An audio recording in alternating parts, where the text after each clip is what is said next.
perihal tentang berhubungan seksual suami istri di malam Jumat, apakah bagian dari sunnah? Sepanjang pengetahuan kami, tidak ada satu hadis pun, atau bahkan ayat Al-Quran pun, yang mengkhususkan misalnya hubungan suami istri di hari-hari tertentu, malam-malam tertentu. Ya, tidak ada di hari-hari tertentu, malam-malam tertentu. Sehingga Syekh Wahbah Az-Zuhaili, Allah yarham, dalam kitabnya Al-Fiqhul Islami wa Adillatuh. Beliau menuliskan dalam kitabnya Al-Fiqhul Islami wa Adillatuh, cetakan tahun 1985, beliau sampaikan, walaysa minas sunnati al-jima' fi layalin muayyanah. Dan tidak tersebut dalam sunnah itu, ya, terdapatnya kemudian isyarat hubungan seksual suami istri di malam-malam khusus. Misal di malam Jumat saja, atau di malam Sabtu saja, ya, atau di malam misalnya Senin saja, tidak disebutkan. Ya, tidak disebutkan. Bahkan ketika ayat Al-Quran turun itu bahkan di malam-malam Ramadan pun, ya, itu kalau misalnya terjadi hasrat itu diperkenankan. Ya, sepanjang waktunya diatur yang tidak kemudian bertabrakan dengan ibadah-ibadah tertentu. Apa dalilnya? Quran surah kedua Al-Baqarah ayat 187, paling kanan sebelah atas. Ya, uhilla lakum lailatus siyami rafathu ila nisaikum hunna libasul lakum wa antum libasul lahunna. Ya, dihalalkan bagi kalian kalau ingin bercumbu suami istri di malam-malam Ramadan, silakan saja. Silakan. Cuman dilakukan di waktu-waktu yang baik. Ya, dia pakaianmu, kamu pakaiannya. Berhubunganlah dengan baik. Ya, dengan cara yang elok dan seterusnya. Jadi tidak ada waktu-waktu yang spesial. Adapun mungkin tafsiran ini terkait dengan keterangan Nabi sallallahu alaihi wasallam di hadis riwayat At-Tirmidzi. At-Tirmidzi nama aslinya Muhammad, bapaknya namanya Isa.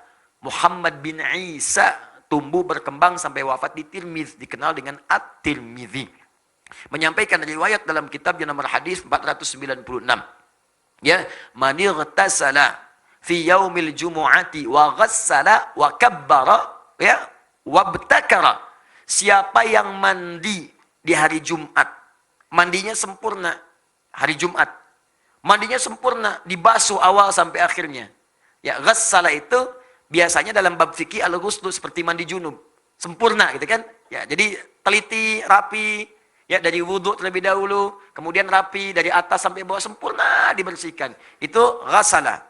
Ya, ghassala yughassilu. Ghuslun babul ghusli, bab mandi secara menyeluruh. Ya, babul janabah, bab mandi dalam janabah. Babul ghuslu, mandinya itu mandi terkait dengan janabah. Ghassala diartikan itu. Siapa yang sebelum berangkat Jumat mandinya seperti orang mandi junub, sempurna dia. Kemudian dia berangkat ke Jumat di awal waktu, mengambil saf paling depan. Ada yang nafsirkan di awal waktu, ada yang nafsirkan ngambil saf paling depan sepanjang tidak mengganggu saudaranya. Menafsirkan saf paling depan itu bukan Anda kemudian melihat peluang di situ kemudian menerobos orang sampai orang tidak nyaman. Datang di awal, duduk dengan nyaman. Ada orang datang, berikan ke lapangan. Bukan Anda datang terlambat, merobos saf paling depan. Lalu dia datang saf pertama. Duduk dia, mendengarkan khutbah dengan benar sampai selesai. Maka orang ini seperti mendapatkan ibadah puasa dan sholat selama setahun penuh. Dapat pahala orang puasa dan sholat malam selama setahun penuh. Cuman Jumat itu seperti hadis sahih. Termasuk oleh Syekh Al-Albani. Sahih hadisnya. Jadi kalau Anda berangkat di hari Jumat, Jumat itu peluang banyak pahalanya. Banyak sekali. Dari wudhunya, dari mandinya, dari macam-macamnya, dari berangkatnya sampai masuknya dicatat pahalanya, sampai sholawatnya, sampai istighfarnya, sampai berdoanya. Bahkan pasca Jumat pun ada doa khusus yang kalau Anda berdoa dengan benar sulit untuk ditolak. Hafal doanya? Hafal doanya? Ya. Allahumma ikfina bihalalika an haramik. Allahumma kfina bihalalika an haramik wa aghnina bifadlika amman siwak wa bita'atika an ma'siyatik. 3 hal yang dimintakan. Pasca Jumat minta. Sunnah minta. Ya Allah, cukupkan aku ya Allah dengan segala yang halal darimu dan jauhkan aku dari segala yang haram yang tidak Engkau tetapkan. Yang halal.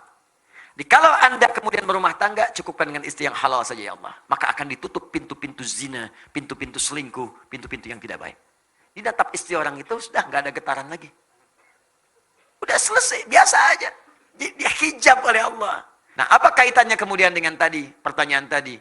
Hadis ini, ada sebagian yang memahami, ini kan redaksinya ada mandi, seperti mandi junub. Boleh jadi juga ada orang kedatangan hasrat di hari Jumat. Pengen melakukan hubungan misalnya, boleh apa enggak? Maka hadis ini memberikan kesan, boleh itu dilakukan, bahkan kalaupun menjelang Jumatan, silahkan saja. Tapi sebelum Jumat, mandi dulu. Itu maksud hadisnya. Di hadis ini ingin mengatakan, hey, bagi suami istri yang tiba kemudian ada hasrat tiba-tiba, datang ingin berhubungan seksual, tepat di hari Jumat. Ingin berhubungan, silakan saja. Tapi sebelum berangkat, mandi dulu.